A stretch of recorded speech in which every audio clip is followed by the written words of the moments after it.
ያለ ፕሮግራማችሁ ካሰባችሁት ውጪ ቻሌንጅ የገጠማችሁ ያላቀዳችሁት ነገር እየገጠማችሁ ያላችሁ ሰዎች መንፈስ ቅዱስ ታልፉታላችሁ ይላችኋል። ይሄ ጉዳይ ያልፋል። ይሄ የገባውበት ጉዳይ መጨረሻዬ አይሆንም። አውሬ መኖሪያ ውስጥ ገብቻለሁ። እዚህ ውስጥ አልቀበርም። እወጣለሁ። ብርሃን አለው። ትንቢቱ የተነገረኝ ቤተ መንግስት እኖራለሁ እንጂ ዋሻ ውስጥ እኖራለሁ የሚል ትንቢት የለም። የንግስና ቅባት ፈሶብህ ሲያበቃ እኖራለሁ ብለህ የምትጠረጥረው ቤተ መንግስት እንጂ ዋሻ ውስጥ ምን ትሰራለህ? ስለዚህ ለንግስና የተቀባ ሰው ዋሻ ቢገኝ ጉዳት እንኳን ቢሆን ዳዊት እንደዚህ አለ፣ ይሄ ጉዳት እስኪያልፍ ድረስ አለ አቤቱ ማረኝ አለ። ዛሬ ማለዳ እንዲነግራችኋለሁ፣ ተጎዳው ያላችሁት ነገር በኢየሱስ ስም ያልፋል። እኔ አላውቅም ባላሰባችሁት ሁኔታ እግዚአብሔር እናንተ ጋር መጥቶ በራችሁን አንኳኩቶ ነገር ከነካችሁ መንፈስ ከመጣባችሁ በኋላ የስንት አይነት ጉዳት ውስጥ እንደገባችሁ አላውቅም። በገንዘብ ጉዳት፣ በሰው ጉዳት፣ በፍቅር ጉዳት፣ በትዳር ጉዳት፣ በአገልግሎት ጉዳት ውስጥ ያላችሁ ሰዎች እግዚአብሔር እንደዚህ ይናገራችኋል፣ ይሄ ጉዳት ይዟችሁ አያልፍም። በኢየሱስ ስም አልፋችሁ ትሄዳላችሁ። ተጎዳው ያላችሁ ሰዎች ተሰበርኩ፣ ተመታው፣ ተካድኩኝ፣ ተዋሸው ወይም ደግሞ አስቸጋሪ የፋይናንስ ክራይሲስ ውስጥ ገብቻለሁ ያላችሁ ሰዎች ይቺ ጉዳት እስክታልፍ ድረስ እንደሚል እመኑኝ፣ እርግጠኛ ሁኑ። እውነቴ ነው ብላችሁ ባለዳ የተባላችሁበት ሲዝን አልፎ ባለሀብት የምትባሉበት ሲዝን ቅርብ ነው። ስራ አጥ የተባላችሁበት ዘመን አልፎ ለብዙዎች እንጀራ የምትሆኑበት ዘመን ቅርብ ነው። ዮሴፍ በወንድሞቹ ተጎድቶ ነበረ። ዮሴፍ በወንድሞቹ አዝኖ ነበረ። ጌጠኛ ልብሱን አውልቀውበት በገንዘብ ለውጠውት ነበረ። ያ ዘመን ቀርቶ ሰረገላ ወጥቶ በፈርዖን ፊት ለፊት ሚስጥር ከፋች ህልም ፈቺ እንደሆነ ነግራችኋለሁ። እግዚአብሔር ሌላ ዘመን ከፊት ለፊታችሁ ያመጣል።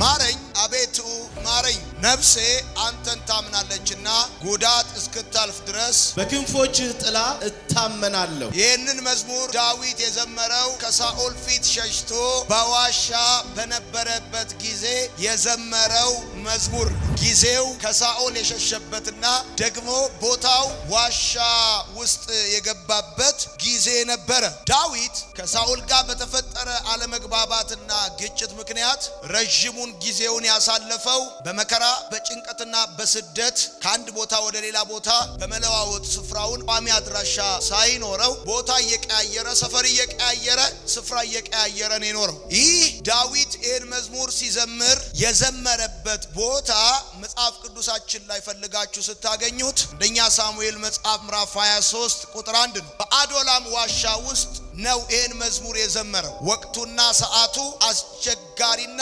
አስጨናቂ ሁኔታ ነበረ ለዳዊት። የዳዊትን ሁኔታ ከተረዳችሁ መጽሐፍ ቅዱስ በዳዊት ታሪክ በኩል በእናንተ ሕይወት ሊነግራችሁ የፈለገው መንፈስ ታገኙታላችሁ። ስለዚህ ዳዊት በአዶላም ዋሻ ውስጥ በነበረ ጊዜ ከሳኦል ሸሽቶ በአስቸጋሪ ሁኔታ ውስጥ ሆኖ ነው ይህንን መዝሙር የዘመረው፣ ይህንን ቅኔ የተቀኘው። ታስታውሱ ከነበረ ከዮናታን ጋር አንድ ወቅት ሲገናኙ እንደዚህ ነው የሚለው መጽሐፍ፣ ዳዊትም በጥሻ ውስጥ ተቀመጠ፣ ዮናታንም ወደ ቤቱ ተመለሰ ነው። ዳዊት ራሱን ለማቆየት የሚጠቀምባቸው ቦታዎች ፍጹም ከተነገረው ትንቢት ጋር የሚጣረስ። አንደኛ ሳሙኤል መጽሐፍ ምዕራፍ 16 ላይ እግዚአብሔር ሳሙኤልን ልኮ በእሴይ ቤት ንጉሥ አዘጋጅቻለሁ ሂድና ቀባው ካለው በኋላ ምዕራፍ 17 ላይ በአባቱ አማካኝነት ለወንድሞቹ ወደ ኤላ ሸለቆ ወደ ኤላ ተራራ ሂድና ምግብ አድርስላቸው ተብሎ እዛ ሄዶ ጎልያድን ጣለ ይላችሁና ከምዕራፍ 17 አንደኛ ሳሙኤል እስከ ሁለተኛ ሳሙኤል ምዕራፍ 1 ድረስ ዳዊት ከከተማ ወጥቶ ጫካ ገባ ነው የሚላችሁ። ዳዊት ቅባት ፈሶበት ፕሬዝ ጋድ እያለ ከቤተሰቡ ጋር የኖረው አንድ ቻፕተር ብቻ ነው። ሳኦል ሺ ገደለ፣ ዳዊት እልፍ ገደለ። ያችን ዘፈን ተከትሎ ዳዊት ቂጣ ለማድረስ በወጣበት አንድ ምዕራፍ ብቻ ነው ከቅባቱ ጋር የኖረው ማለት ከቤተሰቡ ጋር በቅባቱ በተቀባው የንግስና ቅባት ማለት። ከምዕራፍ 17 በኋላ አንደኛ ሳሙኤል እስከ ሁለተኛ ሳሙኤል ምዕራፍ 1 ድረስ ወይም ሳኦል እስኪሞት ድረስ ዳዊት የኖረው ህይወት የመከራ የጭንቅ በጣም የመውጣትና መውረድ የረሃብና የልመና ህይወት ነው። ረጅም ዘመን ዳዊት ያሳለፈው የጭንቅ ሲዝን ነው ዳዊት ያሳለፈው። ያሰበው ዳዊት እርግጠኛ ነኝ ዳዊት እኖራለሁ ያለው ህይወት እንደዚህ የስደት የመከራ የጭንቀት የግራ መጋባትና የረሃብ የልመና ህይወት እኖራለሁ ብሎ አላሰበም። ዳዊት እንደማንኛውም የአይሁዳዊ ወጣት ልጅ ለአባቱ ታዘው በግ እየጠበቀ ከበጎቹንም ከአንበሳና ከድብ እየተከላከለ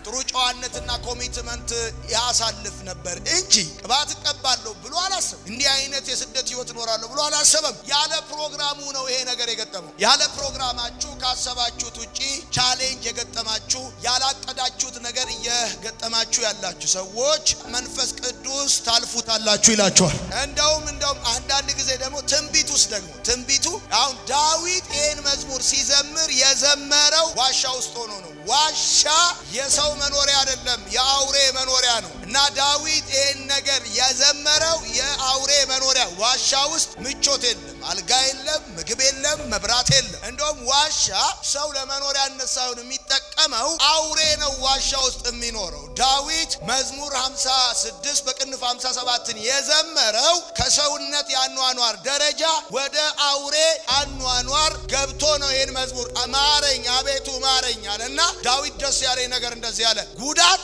እስኪያልፍ ድረስ ለካ የገባበት ነገር ዘመኑን እንደማይጨርስበት አውቋል። ይሄ ጉዳይ ያልፋል፣ ይሄ የገባውበት ጉዳይ መጨረሻዬ አይሆንም። አውሬ መኖሪያ ውስጥ ገብቻለሁ፣ እዚህ ውስጥ አልቀበርም፣ እወጣለሁ፣ ብርሃን አያለው። ለዚህ ነው ሲዘምር ሁለተኛው ቁጥር ላይ እንደዚህ ያለ ጉዳት እስክታልፍ ድረሳል። ጉዳት ነው አሁን ያለውበት ቦታ የኔ አይደለም። ትንቢቱ የተነገረኝ ቤተ መንግስት ትኖራለህ እንጂ ዋሻ ውስጥ ትኖራለህ የሚል ትንቢት የለም። የንግስና ቅባት ፈሶብህ ሲያበቃ እኖራለሁ ብለህ የምትጠረጥረው ቤተ መንግስት እንጂ ዋሻ ውስጥ ምን ትሰራለህ? ስለዚህ ለንግስና የተቀባ ሰው ዋሻ ቢገኝ ጉዳት እንኳን ቢሆን ዳዊት እንደዚህ አለ፣ ይሄ ጉዳት እስኪያልፍ ድረስ አለ አቤቱ ማረኝ አለ። ዛሬ ማለዳ እንዲነግራችኋለሁ፣ ተጎዳው ያላችሁት ነገር በኢየሱስ ስም ያልፋል። የእናንተ የህይወታችሁ ማብቂያ አይሆንም። የገባችሁበት ጉዳት ከህይወታችሁ ምዕራፍ ላይ 4 ነጥብ አይደለም። አምላካችሁ እግዚአብሔር ከገባችሁበት ሁኔታ ያወጣችኋል። አንዳንድ ጊዜ መልእክታችሁን እየጠበቃችሁ አኗኗራችሁ ከመልእክታችሁ ውጪ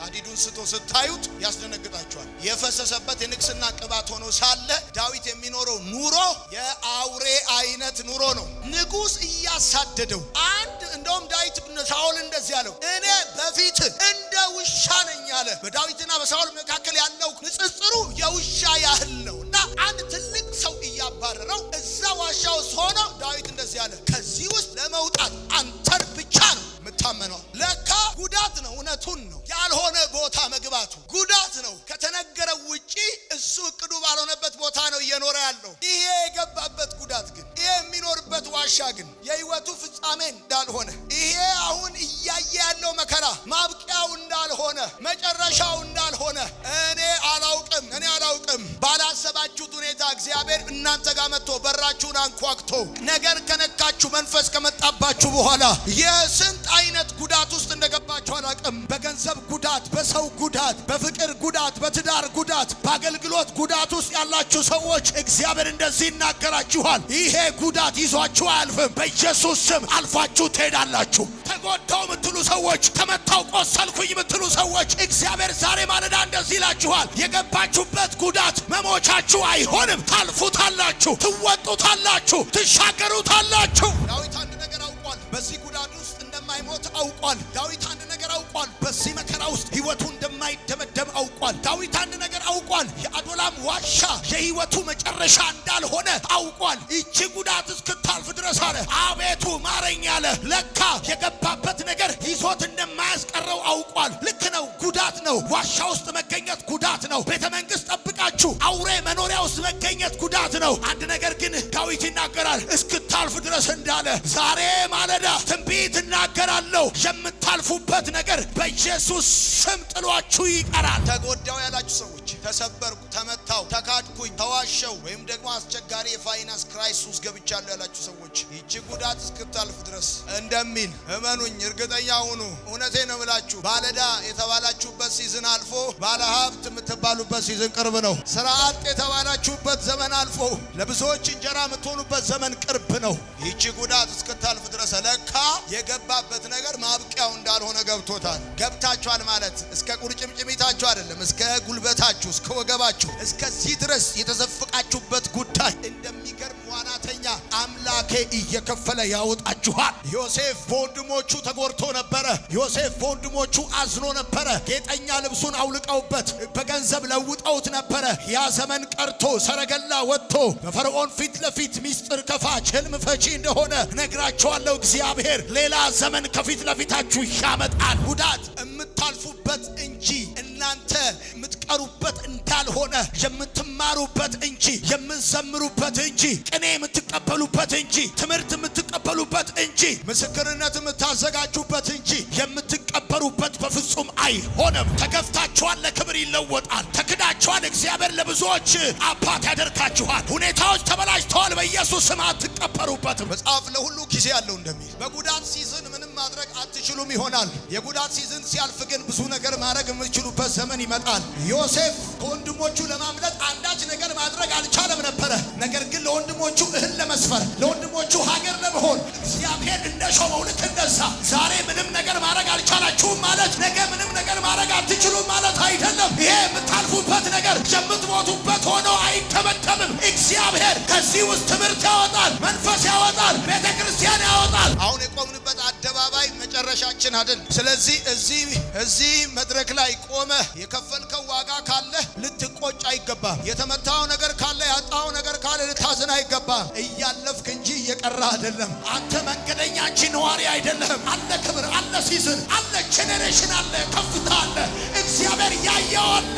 የምሰሩበት መስሪያ ቤት ጉዳት መስሎ የተሰማችሁ፣ የገባችሁበት ትዳር ጉዳት መስሎ የተሰማችሁ ጉዳት ነው። በእናንተ አቅም እንደዚህ አይነት ሁኔታ በወረደ ማንነት መኖር ሰፈር ሁኔታ ምናልባት አንዳንድ ሰዎችን ማመናችሁ ጉዳት ነው ልትሉ ትችላላችሁ። እንዲሁ ኤክስፕሌን አርጉ ዲፋይን አርጉ ያላችሁበትን ሁኔታ ተብላችሁ ብትጠየቁ ጉዳት ከሱ ጋር ጓደኛ መሆኔ፣ ትዳር ውስጥ መግባቴ፣ ቢዝነሱን መስራቴ እና ከትምህርቴ አንጻር ያለፍኩበት መንገድ ምናምን እንደዚህ አሁን ያለሁበት ሁኔታ ብትጠየቁ ጉዳት። በዚህ ደሞዝ መስራቴ ጉዳት፣ ልጅነቴን ነው የጨረስኩት፣ ዘመኔን ነው የጨረስኩት፣ አቅሜን ነው የጨረስኩት ጉዳት ነው ትሉበትን ሁኔታ ሊኖር ይችላል። ዳዊት ስንቅ ከማቀበል ስንቅ ከመስጠት ስንቅ ወደ መቀበል ነው የወረደው። ሳሙኤል እነ ዳዊት ቤት መጣ ሲባል የተሰበሰቡ ሰዎች እዚህ ዋሻ ውስጥ ሳይገቡ ስራው ላይ የነበረ ልጅ ተጠርቶ መጥቶ እኮ ነው የገባው። ተጠርቶ መጥቶ እኮ ነው ጉድ ይሆን። ባላቀዳችሁትና ባላሰባችሁት ተጠርታችሁ መጣችሁ ቻሌንጅ ውስጥ የገባችሁ ሰዎች ያላሰባ እና እናንተ እዛ ዲሲ አስባችሁ እዚህ ደሴ ያላችሁ ሰዎች ኦፖዚት የሆናችሁ ሰዎች በነፍሳችሁ ላይ ጉዳት ያለፈባችሁ ያላችሁ ሰዎች ምክንያቱም እግዚአብሔር ይህንን ቃል ሲሰጠኝ ዛሬ ማለዳ ብዙ ወንድሞቼና እህቶቼን የኔንም ጭምር ስብራት እንደገና ይጠግነው። ከጉዳቱ በላይ ጎዳችሁ ስለ ጉዳቱ ያላችሁ ግንዛቤ ነው። ከዘፍጥረት እስከ ዮሐንስ ራእይ ትልልቅ መለኮታዊ እውነት የተሰጣቸውና እግዚአብሔር የከበረ አጀንዳ የተጠሩ ሰዎች በጉዳት ውስጥ አልፈዋል። ቅድም እንደነገርኳችሁ ዮሴፍ በወንድሞቹ ተጎድተዋል። ትዕማር በባሏ ተጎድታለች። እጅግ ብዙ ሰዎች ተጎድተዋል። ያዕቆብ በእናቱ ወንድም ባጎቱ ተጎድተዋል። ዳዊት በገዛ ልጁ ተጎድተዋል። አዶንያስ ጀምሮ አቤሴሎምን ጨምሮ ብዙ ሰዎች ጎድተውታል። ሌሎችም ሰዎች ማየትና መመልከት ትችላላችሁ። የምታልፉበት ጉዳት ሳይሆን የሚጎዳችሁ ጉዳቱን የተረዳችሁበትና ያያችሁበት መነጽር ነው የሚጎዳችሁ። እስክትረሱት ሰዎች ካላስታወሷችሁ እስክትረሱት ድረስ የምትደርሱበት ዘመን ይመጣል። አቤሴሎም በዳዊት ላይ በተነሳ ጊዜ ጫማውን አውልቆ ደብረ ዘይት ተራራ ላይ እንዳልወጣ አገር እንዳልተደሰተ እና አኪጦፌል ሁሉ ሀሳብ እንዳልቀየሩ ያቺም ሲዝን አልፋ ንጉሥ ወደ ቦታው እንደተመለሰ ልክ እንደዛ የሩቅ ሰው ሳይሆን ቤተሰብ ቢነሳባችሁ ይህንን ሲዝን ታልፉታላችሁ።